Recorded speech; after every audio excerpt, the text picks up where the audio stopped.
இந்த மாதிரிலாம் நான் பண்ண மாட்டேன். லேட்டா அந்த ஈவினிங் 4 o'clock 5 o'clock அந்த மாதிரி அப்படிதான் வளர்ந்துருக்கீங்க. திண்டுக்கல் நல்லா தலப்பா கட்டி போய் நல்லா பிரியாணி அந்த மாதிரி சாப்பிட்டுட்டு பீச்ல போய் உட்காந்து சும்மா அந்த மாதிரி பீஸ்ஃபுல்லா பேசி நல்லா சாப்பிட்டாலே ஓகே தான். Okay okay. இது வந்து டேட் பண்றதுக்கான இது. சோ டேட் பண்ற பையன் எப்படி இருக்கணும்? அவரை மாதிரி இருக்கணும். வினய் மாறி இருக்க கூடாது.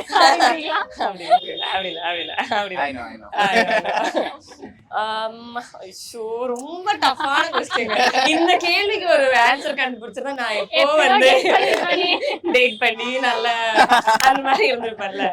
சோ பண்ணாத பொண்ணுங்களுக்கு தான் இப்படி எல்லாம் நிறைய எக்ஸ்பெக்டேஷன்ஸ் இருக்கும் இல்லையா? இப்படி இருக்கணும் அப்படின்ட்டு ஏதாவது இப்படி இருக்கணும் அப்படி என்றால் இப்படித்தான் இருக்கணும் அப்படின்னு இல்ல. இன்னும் இல்ல, ரெஸ்பெக்ட் பண்ணி எனக்கு பையன் ஓகே. தமிழகம் எங்கும் கிளைகள் கொண்ட Annamalai institute of hotel management and hospital management படிப்பில் சேர்வதற்கான அட்மிஷன் நடைபெறுகிறது.